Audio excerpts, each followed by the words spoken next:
welcome back to Be the Topper. This is chapter 5 of class 12th FMM Introduction to Futures and Option. तो इस chapter में हम लोग पढ़ेंगे futures के बारे में, ऑप्शंस के बारे में।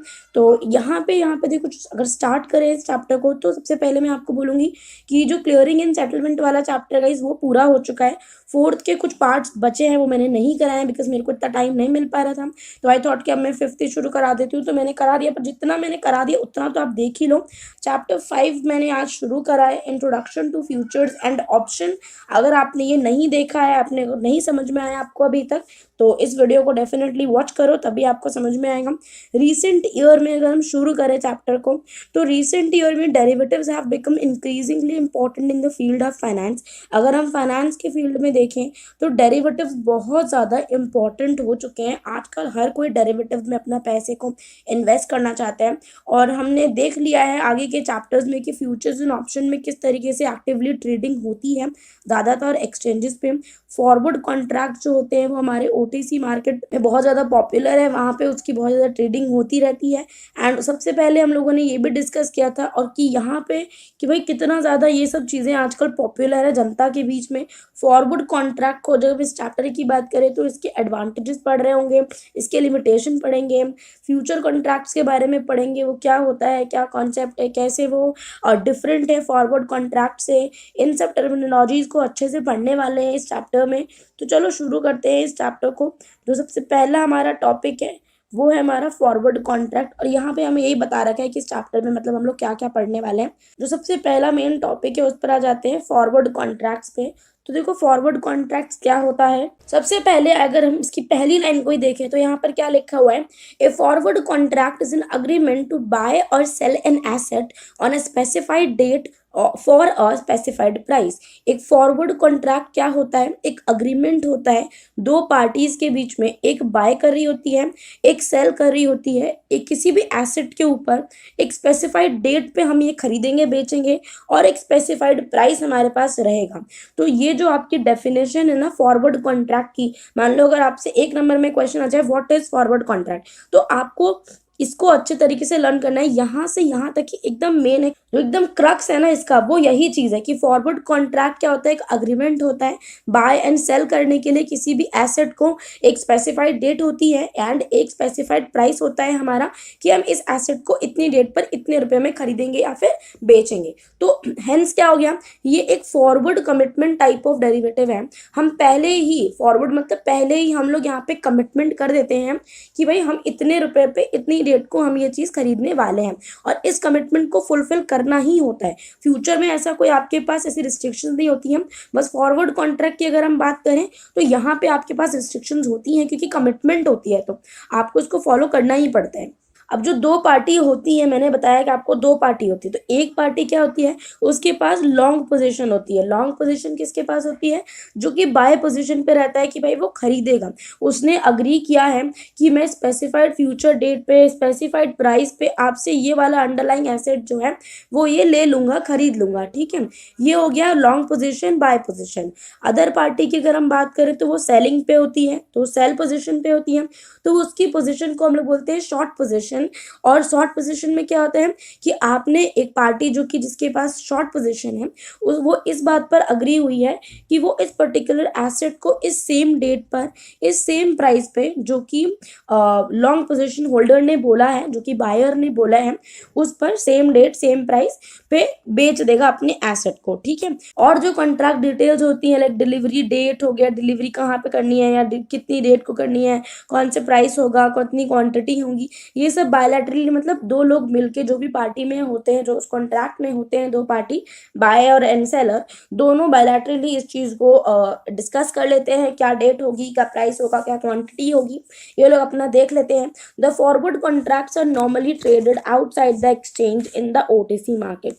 जो फॉरवर्ड कॉन्ट्रैक्ट होते हैं वो नॉर्मली कहाँ ट्रेड किए जाते हैं, एक्सचेंज के बाहर, इसीलिए हम उसको OTC मार्केट बोलते हैं। OTC मार्केट में उसको ट्रेड किया जाता है। अब यहाँ पे फॉरवर्ड कॉन्ट्रैक्ट के कुछ सैलिएंट फीचर्स हैं, इसको देखते हैं एक बार।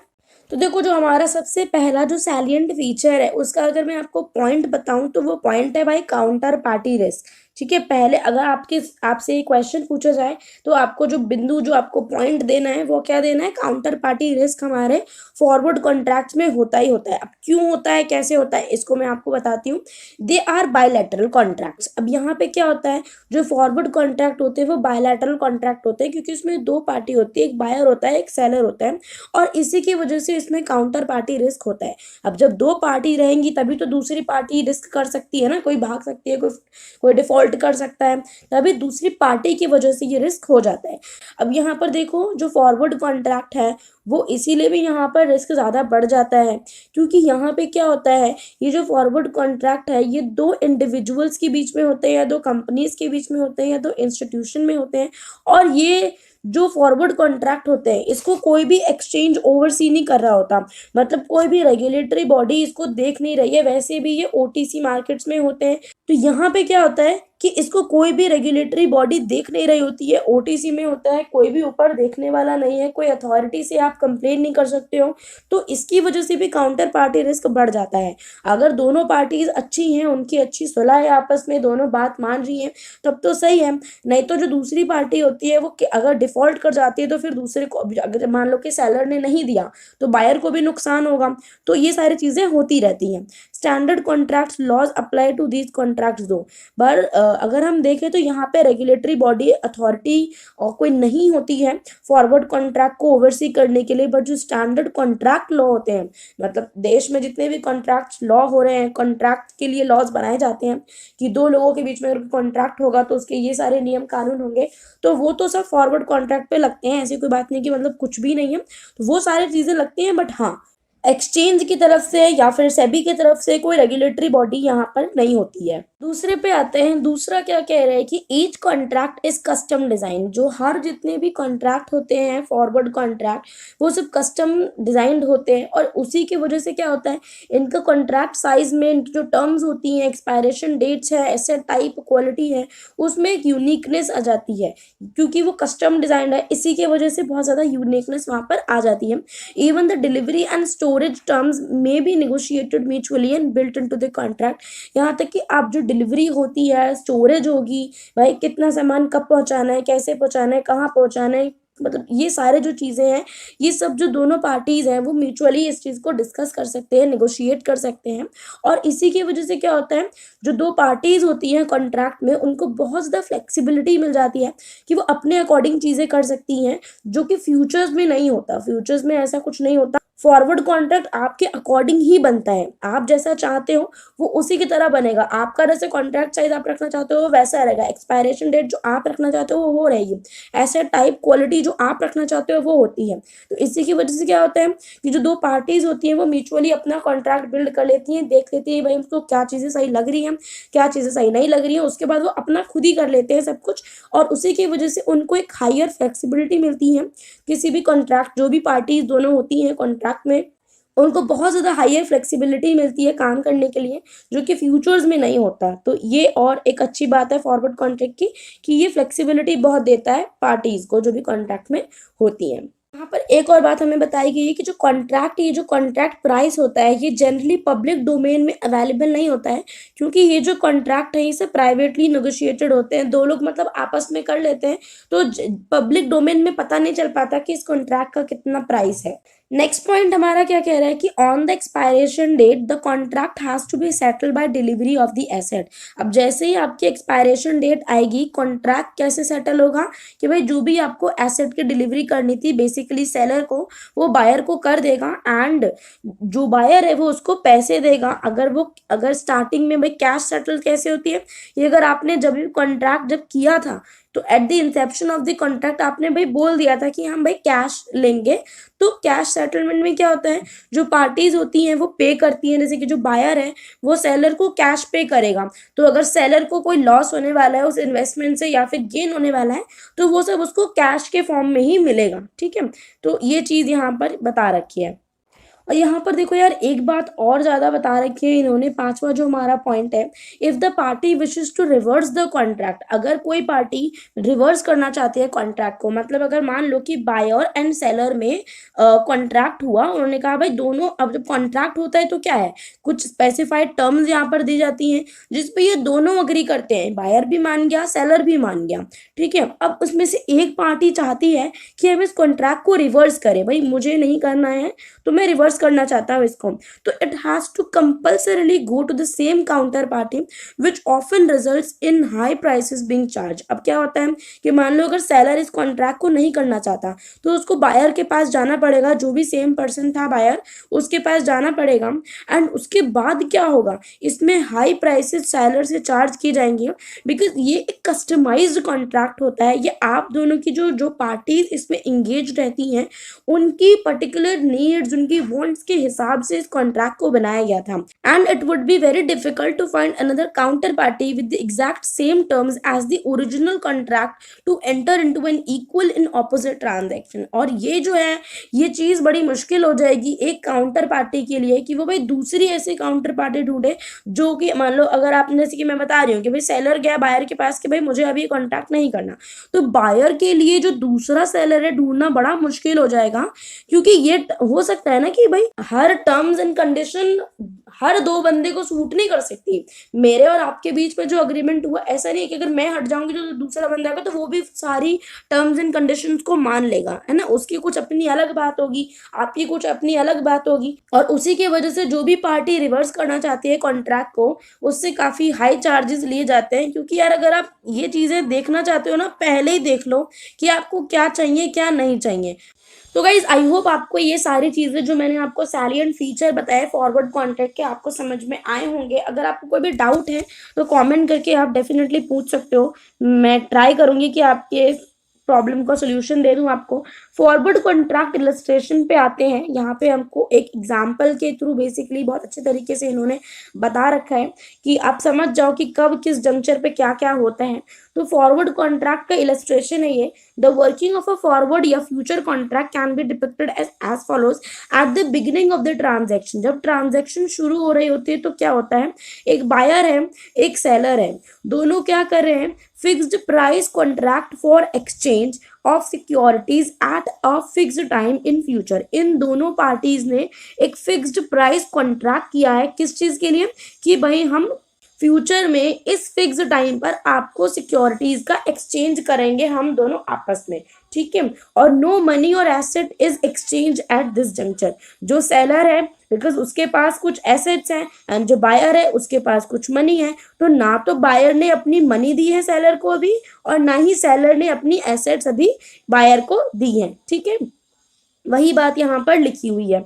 आगे आ जाते हैं, आगे ये क्या कह रहा है, on expiry of the future contract that is the fix date in futures as per the contract. अब जैसे ही फ्यूचर कॉन्ट्रैक्ट की एक्सपायरी डेट आ गई है, अब बायर क्या करेगा, बायर का ऊपर दे रखा है देखो, page the amount agreed in the contract. Contract में जितना भी अमाउंट कहा गया था वो सेलर को देगा, एंड जो सेलर है उसको जितनी भी फिजिकल एसेट्स या फिर जो भी चीजें उसको डिलीवर करनी थी वो बायर को डिलीवर करेगा, ठीक है। तो ये एक इलस्ट्रेशन के थ्रू इन्होंने आपको बताया है।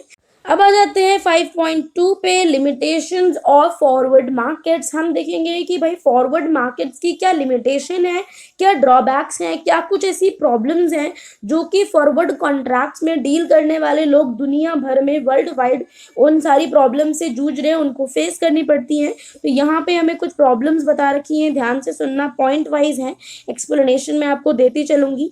Lack of centralisation of trading. यहाँ पे सबसे बड़ी बात क्या है कि यहाँ पे जो ट्रेडिंग है वो सेंट्रलाइजेशन उसका बिल्कुल भी नहीं है। Each contract is bilaterally negotiated and is not listed on any centralised platform like a stock exchange. यहाँ पे ये बता रखा है कि जितने भी फॉरवर्ड कॉन्ट्रैक्ट होते हैं वो बायलैटरली नेगोशिएटेड होते हैं, दो पार्टीज बायर एंड सेलर मिलते हैं, जुड़ते हैं, अपने हिसाब से अपना कस्टमाइज्ड कॉन्ट्रैक्ट बनाते हैं, जो भी उनकी नीड्स होती हैं, जो भी उनकी वांट्स होती हैं उसको हिसाब से उसको मतलब प्रॉपर्ली देखते हैं और अपने हिसाब से कॉन्ट्रैक्ट बनाते हैं, उस पर डील करते हैं। एंड उसके लिए क्या होता है, कोई भी सेंट्रलाइज प्लेटफॉर्म नहीं है, लाइक किसी भी स्टॉक एक्सचेंज पे जाने की उन्हें कोई ज़रूरत नहीं है, कोई रेगुलेटरी अथॉरिटी यहाँ पर काम नहीं कर रही होती है। तो ये सारी चीज़ें हैं कि लैक ऑफ सेंट्रलाइजेशन है इसकी ट्रेडिंग में। इलिक्विडिटी क्या होता है कि काफ़ी जल्दी से लोग इसको लेते नहीं हैं, काफ़ी जल्दी से, जो क्योंकि जो ये कॉन्ट्रैक्ट होता है फॉरवर्ड कॉन्ट्रैक्ट, ये एक इसका एक कस्टमाइज्ड नेचर है। जो भी लोग इसमें एंटर करते हैं, लाइक जो भी बायर एंड सेलर इसको लेते हैं, तो ये जो कॉन्ट्रैक्ट है ये इन दोनों की नीड्स एंड वांट्स के अकॉर्डिंग बना होता है, ठीक है। अब यहाँ पे क्या होता है, अगर आप ऐसा ही कोई अग्रीमेंट दूसरे से किसी दूसरे बंदे से कहोगे कि आप इसमें हमारे साथ डील करो, तो उसको हो सकता है इसके टर्म्स एंड कंडीशंस पसंद नहीं आए, तो वो डील नहीं करेगा। तो और काफ़ी सारे लोगों के साथ ये सारे इश्यूज होते रहते हैं। तो यही है उसकी इलिक्विडिटी, कि उसको मार्केट में, ओपन मार्केट में ट्रेड करना बड़ा मुश्किल हो जाता है, क्योंकि हर इन्वेस्टर दूसरे से अलग है, हर इन्वेस्टर दूसरे से अलग चाहता है कुछ अपनी इन्वेस्टमेंट में।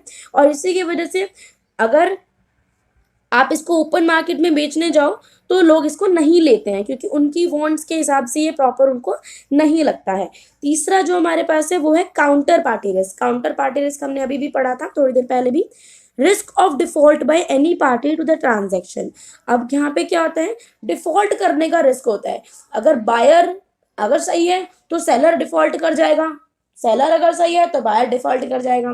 भाई सेलर चाहता है कि वो अपनी सिक्योरिटीज को बेच दे, पर बायर पैसे नहीं दे रहा।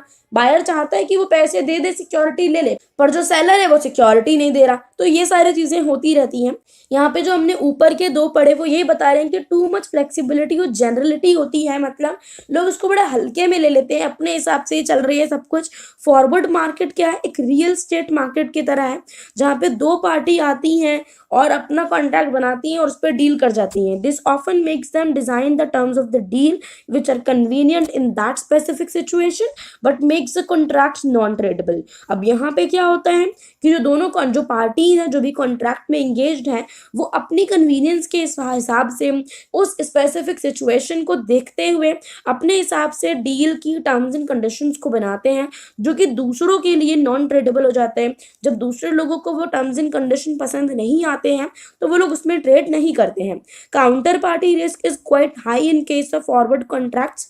और यहाँ पे हमें ये भी बता रखा है कि जो फॉरवर्ड कॉन्ट्रैक्ट्स होते हैं वहाँ पे काउंटर पार्टी रिस्क बहुत ज़्यादा हाई है, जो कि लोग कर देते हैं। मतलब आजकल ऐसा बहुत होता है कि क्योंकि सिक्योरिटी से प्राइसेस जो ऊपर नीचे जाते रहते हैं, तो भाई अगर आपने मान के चलो कि आपने भाई बोला था, सेलर हो आप, और आपने बोला था कि आप 25 रुपये में अपनी एक सिक्योरिटी बायर को दे दोगे, बट अभी उसी सिक्योरिटी का जो प्राइस है वो 75 हो गया है, या फिर मान के चलो 100 हो गया है, तो आप वही सेम सिक्योरिटी जब 100 रुपये में बेच सकते हो, तो आप उसको 25 रुपये में क्यों बेचोगे। तो ये जो सिचुएशन है ना, यही किसी बंदे से काउंटर पार्टी रिस्क करवाती है, यही उससे डिफॉल्ट करवाती है। और अगर बंदा ज़्यादा ही सच्चा होता है तो कर लेता है, बट ज़्यादातर केसेस में यार किसका दिल नहीं वो करेगा कि भाई जब ज़्यादा प्रॉफिट हो सकता है तो हम क्यों वो करें, मना क्यों करें। यहाँ पे भी बता रखा है when one of the sides of the transaction declares bankruptcy to the other suffers. अब कोई जब एक साइड का जो दूसरा साइड होता है तो वो बताता है कि भाई मेरे पास तो पैसे ही नहीं है, तो दूसरे को इससे काफ़ी सफ़र करना पड़ता है। When forward markets trade standardised contracts though it avoids the problem of illiquidity. जब फॉरवर्ड मार्केट ट्रेड होते हैं स्टैंडर्डाइज कॉन्ट्रैक्ट, तो वो प्रॉब्लम को इग्नोर कर देते, अवॉइड कर देते हैं। Still the counter party risk remains a very serious issue. Illiquidity को तो चलो फिर भी छोड़ दो, वो ज़्यादा बड़ी नहीं होती है, but counter party risk is very big risk. And आज हम शुरू करने वाले हैं इंट्रोडक्शन टू फ्यूचर्स पे। तो भाई आज हम देखेंगे कि फ्यूचर क्या होता है एंड फ्यूचर्स एंड फॉरवर्ड में अंतर क्या होता है, डिफरेंस क्या होता है, इन सारी चीज़ों को आज हम देखने वाले हैं। तो चलो स्टार्ट करते हैं। A futures contract is an agreement between two parties to buy or sell an asset at a certain time in the future at a certain price. Futures contract क्या होता है, एक अग्रीमेंट होता है दो पार्टीज के बीच में बाय एंड सेल करने के लिए किसी भी एसेट को। मतलब एक पार्टी खरीद रही है तो दूसरी पार्टी बेच रही है। एक सर्टेन टाइम होता है कि भाई इस फ्यूचर में इस वाले टाइम पे हम लोग खरीदना बेचना करेंगे उस एसेट का, एंड एक सर्टेन प्राइस होगा उस एसेट का जिसपे कोई दूसरा एक बंदा उसको खरीदेगा एंड दूसरा उसको बेचेगा। But unlike forward contracts the future contracts are standardize and exchange traded. यहाँ पर एक सबसे इंपॉर्टेंट बात जो फ्यूचर्स के बारे में होती है कि अगर हम देखें जो फॉरवर्ड कॉन्ट्रैक्ट होता है वो क्या होता है, वो एक कस्टमाइज्ड कॉन्ट्रैक्ट होता है जो कि जो दोनों पार्टीज होती हैं उसमें इंगेज अग्रीमेंट में वो अपने हिसाब से अपनी नीड्स एंड वांट्स के हिसाब से एक कस्टमाइज कॉन्ट्रैक्ट बना लेती हैं। तो ये तो होता है फॉरवर्ड कॉन्ट्रैक्ट में। पर फ्यूचर कॉन्ट्रैक्ट में ऐसे नहीं होता। फ्यूचर कॉन्ट्रैक्ट क्या होते हैं, एकदम स्टैंडर्डाइज्ड होते हैं एंड एक्सचेंज ट्रेडेड होते हैं। ठीक है, तो जो एक्सचेंज होता है वो कुछ स्टैंडर्ड फीचर बता देती है भाई कि ये चीज़ें उसमें होनी चाहिए एंड वो एक्सचेंज ट्रेडेड ही होते हैं। यहाँ पे क्या होता है, जो फॉरवर्ड कॉन्ट्रैक्ट होते हैं वो OTC मार्केट में ट्रेड किए जाते हैं, जबकि जो फ्यूचर कॉन्ट्रैक्ट होते हैं वो एक्सचेंज ट्रेडेड होते हैं। ये आपको बात बताई जा रही है। डिफरेंस हम नीचे और भी अच्छे से पढ़ेंगे तो उसको आप अच्छे से समझ लेना, वो आपके लिए इम्पॉर्टेंट भी है।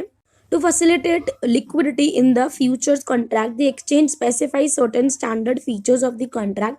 क्योंकि देखो यार, एक्सचेंज जो है वो चाहता है कि आप कुछ भी चीज़ में अगर अपने पैसे को इन्वेस्ट करो तो उसकी लिक्विडिटी बनी रहे। लिक्विडिटी बनी रहने का क्या मतलब है कि जब आप उस चीज़ को अगर सेल करना चाहते हो या फिर उसे खरीदना चाहते हो तो आराम से आप उसे खरीद सको। तो एक्सचेंज फ्यूचर कॉन्ट्रैक्ट की लिक्विडिटी को बढ़ाने के लिए, फैसिलिटेट करने के लिए क्या करता है, कुछ सर्टेन स्टैंडर्ड फीचर्स बना दिए हैं उसने कि भाई कॉन्ट्रैक्ट में ये सारी चीज़ें तो होनी ही होनी चाहिए। The futures contracts are created by stock exchange and made available for trade in the open market. जो फ्यूचर कॉन्ट्रैक्ट्स होते हैं स्टॉक एक्सचेंज ही फ्यूचर कॉन्ट्रैक्ट्स को बनाते हैं एंड बनाने के बाद क्या होता है, वो ट्रेड करने के लिए ओपन मार्केट में होते हैं कि कोई भी बंदा फिर आपस में उसे ट्रेड कर सकता है। Each set by the stock exchange, and जितने भी कॉन्ट्रैक्ट होते हैं वो सारे स्टॉक एक्सचेंज के द्वारा ही सेट किए जाते हैं। तो फ्यूचर कॉन्ट्रैक्ट क्या होता है, यह एक स्टैंडर्डाइज कॉन्ट्रैक्ट है जिसमें जो कि एक अंडरलाइंग इंस्ट्रूमेंट के ऊपर होता है, एक स्टैंडर्ड क्वांटिटी होती है एंड जो क्वालिटी होती है इंस्ट्रूमेंट की वो भी अच्छी होती है जो कि डिलीवर की जाती है। एंड इस सेटलमेंट को पूरा करने की एक स्टैंडर्ड टाइमिंग होती है। बेसिकली स्टैंडर्ड यहाँ पे इसलिए बोला गया है क्योंकि ये सारी चीज़ें जो हैं वो हमको स्टॉक एक्सचेंज ही बताना है कब कैसे कहाँ कैसे क्या कहाँ करना होता है। ठीक है, तो ये इसलिए बार बार ये स्टैंडर्ड का इस्तेमाल करें। अब फ्यूचर्स कॉन्ट्रैक्ट में भी offset prior to maturity by entering into an equal and opposite transaction. कोई भी जो फ्यूचर कॉन्ट्रैक्ट होता है उसको आप उसकी मेचोरिटी से पहले ऑफसेट कर सकते हो। क्या करना है आपको कि by entering into an equal and opposite transaction, आपने जो भी पोजीशन ले रखी है उसकी उल्टी पोजीशन आप ले लो एंड वो ऑफसेट हो जाएगा। अब यहाँ पर आ जाते हैं कुछ स्टैंडर्डाइज आइटम्स होते हैं फ्यूचर कॉन्ट्रैक्ट के जो हमको दिख रहे हैं। Quantity of the underlying, quality of the underlying, the date and month of delivery. भाई इस मंथ में इस डेट को डिलीवरी पहुंचानी है, मतलब जो सेलर है वो बायर को डिलीवरी देगा कोई भी अंडरलाइंग एसेट की, एंड जो बायर है वो सेलर को कैश की, मतलब जो फंड है उसकी डिलीवरी देगा। The units of price quotation and minimum price change कितना होना चाहिए, ये सब भी स्टैंडर्डाइज आइटम्स में से एक होता है।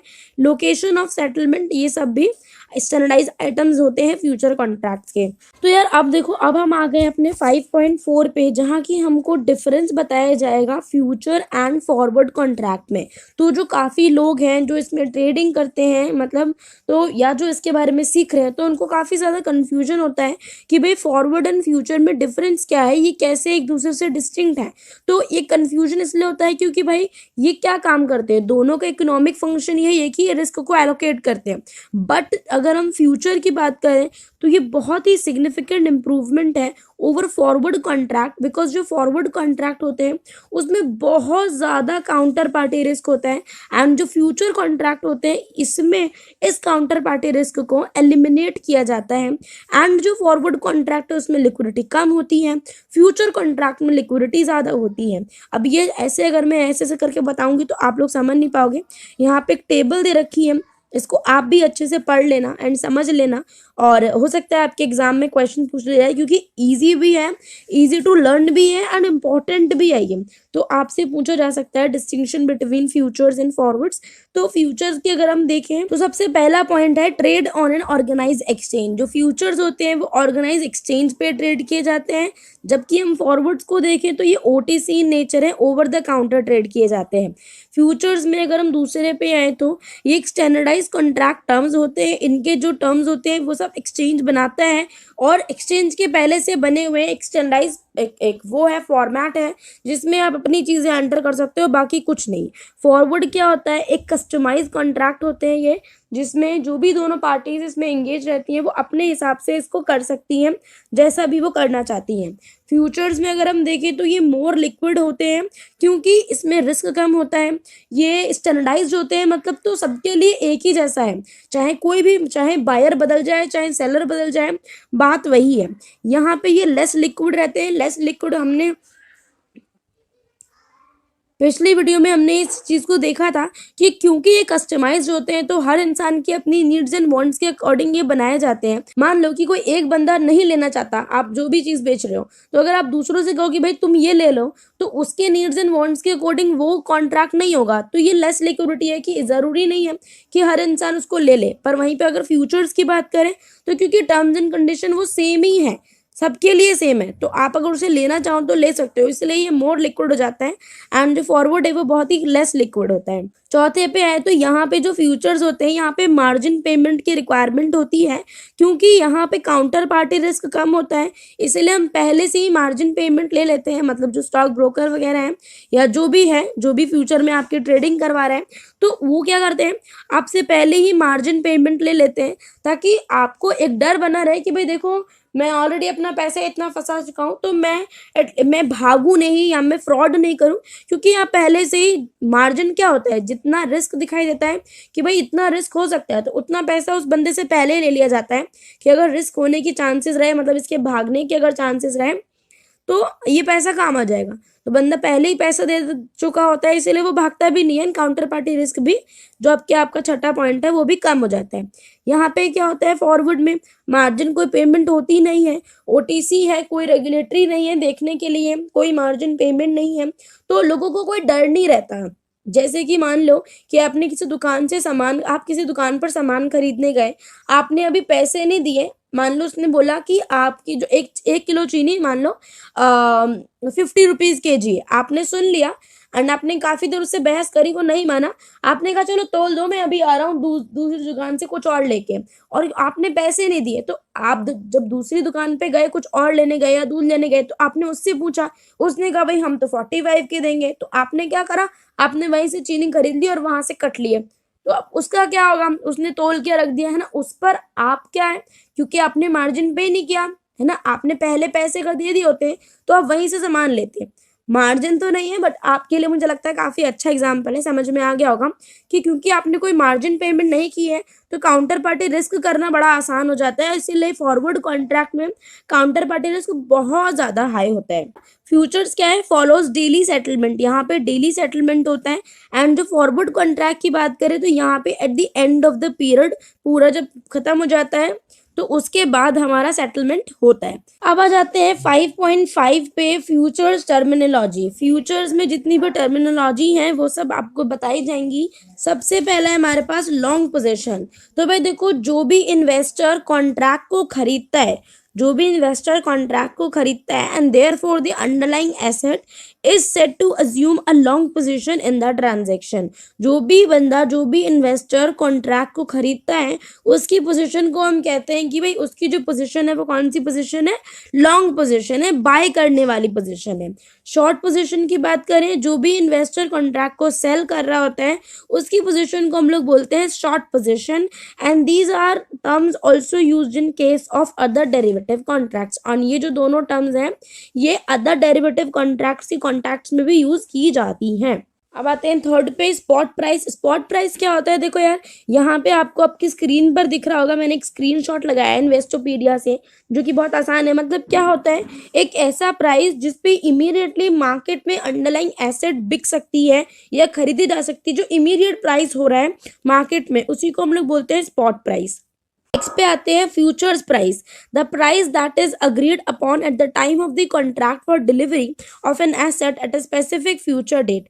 वो प्राइस जो आपने कॉन्ट्रैक्ट के टाइम पे डिसाइड किया था कि भाई इस वाले प्राइस पे हम लोग इस ट्रेड में डील करेंगे, इस एसेट को इतने रुपए में खरीदेंगे या फिर बेचेंगे, वो जो प्राइस होता है जो आप पहले डिसाइड कर चुके हो उसी को हम लोग बोलते हैं फ्यूचर्स प्राइस। अब आ जाते हैं कॉन्ट्रैक्ट साइकिल पे। It is the period over which a contract trades. Contract cycle क्या होती है? एक ऐसा पीरियड, एक टाइम ऑफ पीरियड होता है जहाँ पे कॉन्ट्रैक्ट में ट्रेड चलता है। The index future contracts on the NSE have 1 month. जो एनएसई में नेशनल स्टॉक एक्सचेंज पे जो इंडेक्स फ्यूचर कॉन्ट्रैक्ट होते हैं वहाँ पे उसमें 1 मंथ होता है, 2 मंथ होता है, 3 मंथ एक्सपायरी होती है और उसके साथ साथ जो चलती रहती है। अब यहाँ पे जो टाइम है भाई 1 महीने का होगा, 2 महीने का होगा, 3 महीने का होगा। जो इनकी एक्सपायरी होती है वो कब होती है? किसी भी मंथ के लास्ट थर्सडे को, किसी भी मंथ के लास्ट थर्सडे को। यहाँ पे एग्जाम्पल भी दे रखा है। अब मान लो कि कोई जो कॉन्ट्रैक्ट है वो जनवरी में एक्सपायर होने वाला था, तो वो कब एक्सपायर होगा? जब जनवरी का लास्ट थर्सडे आ जाएगा, मतलब सबसे बाद वाला जो थर्सडे होगा जनवरी का, वहाँ पर उस डेट पर उस दिन में जो कॉन्ट्रैक्ट है जो कि जनवरी में एक्सपायर होने वाला था वो एक्सपायर होगा। ऐसे ही सेम फरवरी में अगर कोई कॉन्ट्रैक्ट फरवरी में एक्सपायर होने वाला था तो जो भी लास्ट थर्सडे होगा फरवरी का वहाँ पे वो एक्सपायर हो जाएगा। On the Friday following the last Thursday, a new contract having a 3-month expiry is introduced for trading। अब यहाँ पर जो थर्सडे होता है, जो लास्ट थर्सडे होता है, उसके बाद जो फ्राइडे आता है वहाँ पे क्या होता है? इन्वेस्टर को एक नया कॉन्ट्रैक्ट दिया जाता है जिसकी फिर से 3 महीने एक्सपायरी होती है और उसको इंट्रोड्यूस किया जाता है ट्रेडिंग के लिए कि अब आपका जो पहला कॉन्ट्रैक्ट था वो तो एक्सपायर हो गया, आप अपना ये जो नेक्स्ट हम आपको दे रहे हैं आप उसमें ट्रेडिंग फिर से कर सकते हो।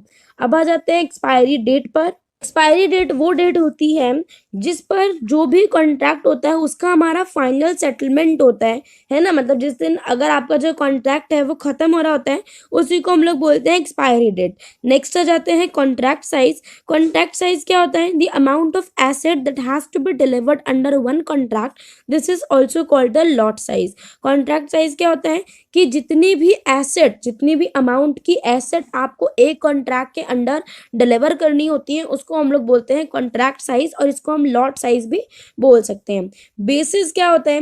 Basis is defined as the future price minus spot price. अब फ्यूचर प्राइस मैंने आपको अभी बताया कि ये वो प्राइस होता है जिस पर हमने डिसाइड किया होता है कि हम फ्यूचर में ट्रेडिंग करेंगे, तो वो हो गया हमारा फ्यूचर प्राइस। एंड जो माइनस कर सकते हो आप इसमें से स्पॉट प्राइस। अब मान लो कि जो फ्यूचर प्राइस आपने डिसाइड किया है किसी भी एसेट को खरीदने या बेचने का वो मान लो 100 है एंड स्पॉट प्राइस उसका चल रहा है 90, ठीक है। तो आप क्या करोगे? जो 10 रुपये जो निकल कर आए उसमें से माइनस कर दोगे, तो जो 10 रुपये निकल कर आए यही बेसिस है। एंड ये जो बेसिस है ये हर मंथ के लिए अलग अलग हो सकता है, इसमें कोई बहुत बड़ी बात नहीं है, ठीक है। हर मंथ में कम हो सकता है, ज़्यादा हो सकता है, कुछ भी हो सकता है। अब आ जाते हैं नेक्स्ट पे कॉस्ट ऑफ कैरी। यहाँ पे बता रखा है आपको कि कॉस्ट ऑफ कैरी क्या होती है कि भाई जितनी भी कॉस्ट हमारी स्टोरेज में लगती है उसी को हम लोग कॉस्ट ऑफ कैरी कहते हैं। इनिशियल मार्जिन पे अगर हम आ जाएं तो अब इनिशियल मार्जिन पे क्या होता है? इनिशियल मार्जिन का मतलब होता है जैसे ही आप किसी फ्यूचर्स कॉन्ट्रैक्ट में एंटर करे हो, आपने जैसे ही बोला है कि भाई हमें फ्यूचर कॉन्ट्रैक्ट करना है तो आपको एक अमाउंट पे करना पड़ता है, एक अमाउंट डिपॉजिट करना पड़ता है मार्जिन अकाउंट में, जो कि किसी भी स्टॉक ब्रोकर या उसका अकाउंट हो सकता है। तो उसको एक मार्जिन जो आपको पहले से देना पड़ता है, तुरंत ही देना पड़ता है, उसी को हम लोग बोलते हैं इनिशियल मार्जिन। इनिशियल मार्जिन मतलब यही होता है स्टार्टिंग में जो आप मार्जिन दे रहे होते हो।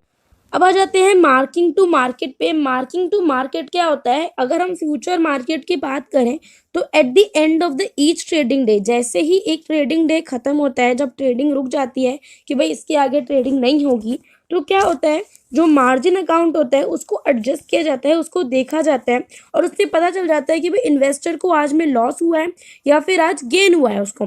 तो यही सारी जो चीज़ें होती हैं यही रिफ्लेक्ट करता है मार्किंग टू मार्केट। नेक्स्ट पे आते हैं मेंटेनेंस मार्जिन। मेंटेनेंस मार्जिन क्या होता है? Investors are required to place margin with their trading members before they are allowed to trade. Maintenance margin का क्या मतलब होता है कि जो इन्वेस्टर हैं उनको रिक्वायरमेंट यही होती है उनसे सबसे पहले कि उनको अपने ट्रेडिंग मेंबर के साथ मार्जिन देना पड़ता है, जिससे उससे पहले, ट्रेड करने से पहले ही आपको मार्जिन देना पड़ता है। If the balance in the margin account falls below the maintenance margin, the investor receives a margin call and is expected to top up the margin account to the initial margin level.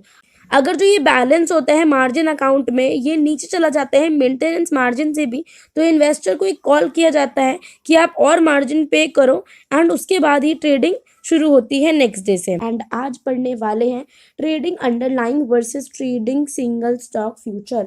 जब आप underlying में trade करते हो and जब आप single stock future में trade करते हो, तो उसके बीच का डिफरेंस बेसिकली वर्सेस हम देखने वाले हैं। तो यार देखो, इन्होंने सबसे पहले हमें ये बता रखा है कि इंडिया में आजकल जो सिंगल स्टॉक फ्यूचर्स की स्टोरी है, मतलब मार्केट में बहुत ज़्यादा लोग अपने पैसे को सिंगल स्टॉक फ्यूचर्स में लगा रहे हैं, एंड इसका रीज़न जो है वो ये बता रखा है कि इसमें ट्रेडिंग करना बहुत ही ईजी है एंड इन कॉन्ट्रैक्ट को सेटल करना भी बहुत आसान है, और इनका सक्सेस रेट भी ज़्यादा होता है। मतलब अगर इसमें डिफ़ॉल्टर्स देखें तो डिफ़ॉल्टर्स यहाँ पर बड़े कम आते हैं, और इस तरीके से ये चीज़ें चल रही होती हैं। इसीलिए जो सिंगल स्टॉक फ्यूचर है आजकल लोगों के बीच में बहुत ज़्यादा फेमस है। और इन्होंने हमें देखो यहाँ पे ये बता रखा है कि अगर आप सिक्योरिटीज़ में ट्रेड करते हो, अगर आप अंडरलाइन में ट्रेड करते हो, तो हमें क्या करना पड़ता है। सबसे पहले हम एक सिक्योरिटी ट्रेडिंग अकाउंट खोलते हैं अपने सिक्योरिटीज़ ब्रोकर के साथ, और एक डीमैट अकाउंट खोलते हैं अपने सिक्योरिटीज़ डिपॉजिटरी के साथ। हमको एक डीमैट अकाउंट खुलवाना पड़ता है और एक ट्रेडिंग अकाउंट खुलवाना पड़ता है। Buying security involves putting up all the money up front. हम लोग क्या करते हैं, जब हम सिक्योरिटीज़ खरीद रहे होते हैं तो हमें सारा पैसा अप फ्रंट देना पड़ता है, पहले ही देना पड़ता है। सिक्योरिटीज़ हमारे हाथ में नहीं आती है, बट हमको पैसा पहले देना पड़ जाता है। With the purchase of shares of a company, the holder becomes a part owner of the company. और जैसे ही आप उस कंपनी के शेयर्स खरीद लेते हो, वैसे ही जो इन्वेस्टर है वो उस कंपनी का पार्टली एक ओनर बन जाता है, एक छोटा सा एक ओनर बन जाता है उस कंपनी का। ठीक है। The share holder typically receives the right and privileges associated with the security which may include the receipt of dividends. अब यहाँ पर क्या होता है कि जैसे ही कोई शेयर होल्डर अपना पैसा किसी कंपनी में लगाता है, उसको राइट्स मिल जाते हैं, उसको प्रिविलेजेस मिल जाते हैं जो भी सिक्योरिटी से एसोसिएटेड रहते हैं।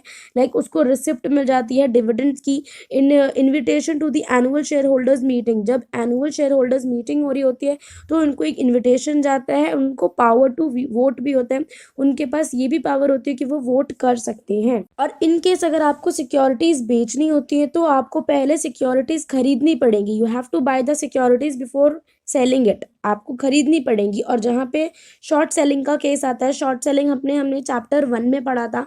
जब हम इंडियन सिक्योरिटीज़ मार्केट के रिफॉर्म्स पढ़ रहे थे तो हमने पढ़ा था कि शॉर्ट सेलिंग एक ऐसा रिफॉर्म है सिक्योरिटीज़ मार्केट का जहाँ पे आप सिक्योरिटीज़ को बिना खरीदे ही उनको बेच सकते हो। तो ये एक अलग सिस्टम है, बट यहाँ पर भी अज्यूम कर लिया जाता है कि ब्रोकर सिक्योरिटीज़ को ओन करता है उसको बेचने से पहले, और उसके बाद वो ट्रेडर को लेंड करता है। ठीक है, तो ये चीज़ होती है। नेक्स्ट आते हैं, देखो अभी हम पढ़ रहे थे कि अगर हम सिक्योरिटीज़ में डील कर रहे होते हैं तो हमें ये सब करना पड़ता है, बट अगर हम फ्यूचर में ट्रेड करेंगे तो हमें क्या करना पड़ेगा। जब हम फ्यूचर में ट्रेड करेंगे तो एक फ्यूचर ट्रेडिंग अकाउंट खुलेगा किसके साथ, एक डेरिवेटिव्स ब्रोकर के पास। Buying futures simply involves putting in the margin money. और जब भी आप फ्यूचर खरीद रहे होते हो तो आपको पूरा पैसा पहले नहीं देना पड़ता, बट आप एक मार्जिन मनी पे कर रहे होते हो। और ये जो मार्जिन मनी होती है ये ब्रोकर इन्वेस्टर से लेता है ताकि एक सिक्योरिटी बनी रहे, और एक फॉर्म ऑफ सिक्योरिटी के लिए इस मनी को लिया जाता है कि ट्रांजैक्शन करने के लिए इस पैसे की जरूरत पड़ेगी, margin money. The broker in turn has to put up margin money with the stock exchange. और ये जो मार्जिन मनी ब्रोकर ने ली है इस इन्वेस्टर से, वो ऐसा नहीं है कि जो ब्रोकर है वो अपने पास रख लेगा, वो उस मनी को, उस मार्जिन मनी को स्टॉक एक्सचेंज को देगा, एंड उसके बाद ही चीज़ें चलती हैं। आगे बढ़ते हैं। अब देखो यहाँ पर क्या होता है, जैसे ही आपने मार्जिन मनी स्टॉक ब्रोकर को पे कर दी, वो स्टॉक एक्सचेंज को देगा। एंड ये जो सिस्टम ये जो हुआ, इसकी वजह से क्या होगा, आपको इनेबल कर दिया जाएगा। आप जो कि फ्यूचर ट्रेडर हो, आप फ्यूचर में ट्रेड करें तो आपको एक पोजीशन मिल जाएगी किसी भी अंडरलाइंग सिक्योरिटीज़ के लिए। तो आपको वो पोजीशन मिल जाएगी। आपने सिक्योरिटीज़ ब्रोकर के साथ कोई अकाउंट नहीं खोला, बट फिर भी आपको एक पोजीशन अंडरलाइंग सिक्योरिटी में मिल जाएगी। अब यहाँ पर जब आप फ्यूचर सिक्योरिटी खरीद रहे हो, जब आप फ्यूचर सिक्योरिटी खरीद रहे हो, तो होल्डर जो होता है, जो भी होल्डर है, जो पैसे दे रहा है, उसकी एक लीगली बाइंडिंग प्रॉमिस उससे बन जाता है कि भाई उसकी एक ऑब्लिगेशन होती है कि फ्यूचर में एक पॉइंट ऑफ टाइम ऐसा आएगा जब उसको इन सिक्योरिटीज को खरीदना पड़ेगा एंड इसका पैसा उसको देना पड़ेगा। एंड वो फ्यूचर का जो सम पॉइंट ऑफ टाइम होता है वो क्या होता है, वही एक्सपायरेशन डेट होती है उस कॉन्ट्रैक्ट की, जब उसको उसके लिए पैसे देने पड़ते हैं। Security futures do not represent ownership in a corporation and the holder is therefore not regarded as a shareholder। और अगर किसी भी कंपनी में आपने secure future, single stock futures में अगर आपने पैसे लगाए हैं तो आपको ओनरशिप नहीं मिलती है किसी भी कंपनी की, कोई भी ओनरशिप आपको नहीं मिलती है एंड ना ही आपको शेयर होल्डर की तरह रिगार्ड किया जाता है। लाइक अगर आप शेयर होल्डर होते हो तो आपको डिविडेंड की रिसीट मिलती है, पावर टू वोट मिलता है, ये सारी चीज़ें आपको मिलती हैं। बट अगर आप सिंगल स्टॉक फ्यूचर्स में किसी कंपनी में ट्रेड कर रहे हो तो आपको शेयर होल्डर ना ही आप माने जाओगे, ना ही जितने भी फायदे होते हैं शेयर होल्डर के ना ही आपको वो दिए जाएंगे। और जब आपका वो जो कॉन्ट्रैक्ट है जब एक्सपायर हो रहा होता है तभी उन सिक्योरिटीज़ की डिलीवरी आपको मिलती है एंड तभी आपको एक शेयर होल्डर माना जाता है उस कंपनी का। However in India all futures are cash settles.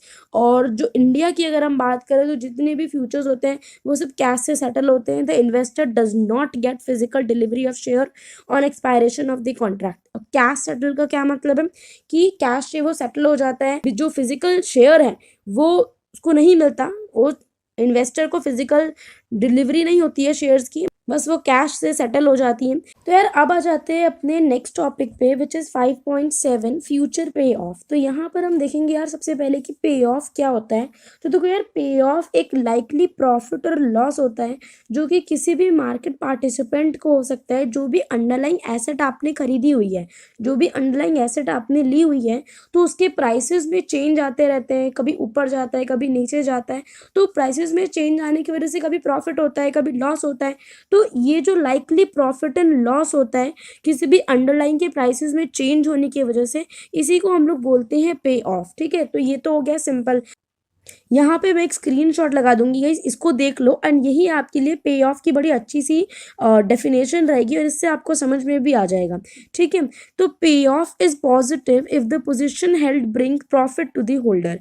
अगर जो पे ऑफ है वो पॉजिटिव तब होता है जब कोई भी पोजीशन जो कि होल्डर को मिली है अगर उससे प्रॉफिट आया है तो पे ऑफ भी पॉजिटिव होगा। और पे ऑफ नेगेटिव कब होता है कि अब जो उसकी पोजीशन मिल रही है उसकी वजह से होल्डर को लॉसेस हो गए, तो उसको हम बोलते हैं कि पे ऑफ जो है वो नेगेटिव आया है। फ्यूचर्स कॉन्ट्रैक्ट हैव लीनियर और सिमेट्रिकल पे ऑफ। यहाँ पर इन्होंने एक और बात बता रखी है कि जो फ्यूचर कॉन्ट्रैक्ट होते हैं उनके जो पे ऑफ होते हैं वो लीनियर या फिर सिमेट्रिकल होते हैं। लीनियर सिमेट्रिकल होने का क्या मतलब है, इससे पता चलता है कि किसी भी बायर या फिर किसी भी सेलर के लिए जो प्रॉफिट एंड लॉस है उसका एक उस समझ सकते हो कि मतलब कितना प्रॉफिट होगा कितना लॉस होगा, ये अनलिमिटेड है।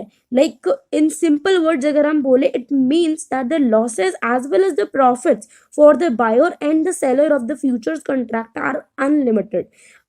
अगर लॉस की बात करें तो वो भी और अगर प्रॉफिट की बात करें तो वो भी, बायर एंड सेलर दोनों के लिए अनलिमिटेड हो सकता है।